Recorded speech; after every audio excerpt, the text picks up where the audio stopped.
तब तभी थी इंस्टा रील्स की सुप्रीम, हर जगह दिखती थी ऑन स्क्रीन। फिर फर्शी शलवार बन गई ईद की क्वीन। अब फिलहाल हो गया है रोस्ट का extreme meme. Welcome to sassy buns you have ever seen. क्या बात है, चलिए शुरू कर देंगे। अच्छा भला तब तभी और फर्शी शलवार का ट्रेंड चल रहा था, लेकिन दानिश तैमूर ने अपनी दानिश्वरी दिखाते हुए सारी तोपों का रुख अपनी तरफ कर लिया। इसलिए हम भी उल्टा चलेंगे और फिलहाल बात करेंगे दानिश तैमूर की। मुझे इजाजत है 4 शादियों की, मैं कर नहीं रहा हूँ वो अलग बात है, लेकिन ये इजाजत मुझे अल्लाह ने दी हुई है तो वो मुझसे कोई छीन नहीं सकता। मैं जिंदगी फिलहाल जो है वो क्या कहा मतलब के मुंह से टंग स्लिप होकर ऐसे बाहर निकली कि ये बाउंड्री से बाहर। और पाकिस्तानी अवाम को तो आप जानते ही हैं, अवाम ने भी ऐसा पकड़ा कि छोड़ने का नाम नहीं ले रहे हैं। ये फंस गया। दानिश भाई ने फिलहाल का लफ्ज तो ऐसे इस्तेमाल किया है जैसे कोई मोबाइल पैकेज हो कि फिलहाल ऐसा पैकेज एक्टिव है, बाकी 3 स्लॉट्स खाली हैं। लेकिन जब अवाम ने गुस्सा किया तो दानिश भाई बोले, लोगों ने शायद कुछ और समझ लिया। भाई हमने तो वही समझा है ना जो आपने बोला है, लेकिन शायद आपके दानिश के समंदर में आपके अल्फाज के मायने डूब गए हैं। तुम्हारी वाइफ जो फिलहाल तुम्हारे सामने बैठी हुई है और तुम उससे फिलहाल वाली बातें कर रहे हो। मैं इसका क्या करूं इसका। आयशा बाजी ने भी कहा कि फिलहाल तो कंट्रोल करती हूँ, घर जाके इसका किबला दुरुस्त करूंगी।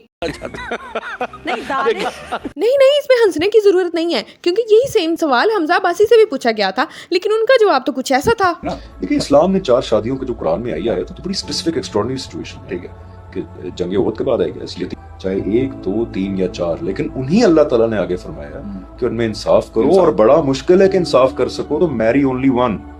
ये भी इसी किताब में लिखा है। ये होता है जवाब जहाँ पे लड़कियां पिघल जाती हैं, लेकिन तुम्हारा जवाब कि मुझे 4 शादियों की इजाजत है, मैं कर नहीं रहा क्योंकि मैं प्यार करता हूँ अपनी बीवी से, समझ गया, और उसके साथ हूँ फॉर द टाइम बीइंग फिलहाल।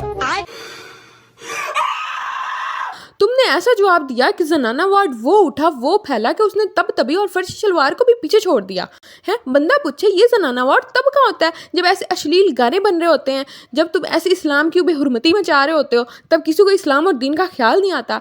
लेकिन खैर ऐसे लोगों को रमजान ट्रांसमिशन में बिठाएंगे तो ऐसा ही होगा ना। भाई मेरे मुंह से निकल गई गलती से, आज कभी किसी को नहीं बोलूँ भाई, मैंने भाई कभी सॉरी भाई, मेरे से गलती हो भाई। बाकी मुझे इजाजत है कि मेरे चैनल को सब्सक्राइब किया जाए। फिलहाल कोई कर नहीं रहा वो अलग बात है, लेकिन इससे मुझे कोई रोक नहीं सकता, क्योंकि इसकी इजाजत मुझे मेरे अल्लाह ने दी है और ये मेरा हक है। तो पहले सब्सक्राइब करो, लाइक करो, कमेंट करो और शेयर करो, और तब तभी करो। फिलहाल तो मुझे तुम लोग ये बता दो कि ये कौन लोग हैं। मुझे माफ कर दो, आयशा कह रही है बेशरम इंसान। दानिश ने रोते हुए माफी मांग ली कि आयशा मुझसे तलाक ले रही है, मुझे माफ कर दो। कंट्रोल। दानिश ने आयशा को क्यों गंदी गालियां दी हैं? डिवोर्स्ड। साले का खोपड़ी तोड़ साले का। खुदा का डर खौफ है कि नहीं है बंदे दे पुत्र बन जाओ। रमजान में भी तुम लोग 2 नंबरियां लगा रहे हो, थंबनेल में भी फ्रॉड कर रहे हो, तुम लोगों का तो अलग से हिसाब होगा देखना। फिलहाल एक लफ्ज नहीं बल्कि ट्रेंड बन चुका है, लेकिन इस फिलहाल के बावजूद लोग इस अर्शी कमीज की फर्शी शलवार को नहीं भूल रहे हैं। आज आप लोग फर्शी शलवार पहन के नहीं आए, चेक कर रहे हैं आप कैसा ना लग जाए। अच्छा इसमें हवा भी जाती है, आपको पता है, बड़ा मजेदार काम है।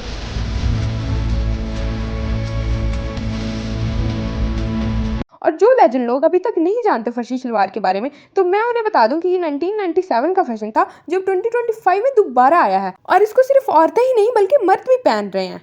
और फिर मेरी मर्जी और मेरे जिस्म वाली कहती हैं कि हमारे हकूक नहीं पूरे हो रहे हैं, हमको बराबरी चाहिए है। भाई ये नहीं तुम लोगों की बराबरी। अब मुझे कोई और रोती नजर ना आए। जिसने फर्शी शलवार आजाद किया उसे हम दुआएं दे रहे हैं। क्या वजह इसकी? इससे ये है कि टांगों के ऊपर पेत नहीं निकलती।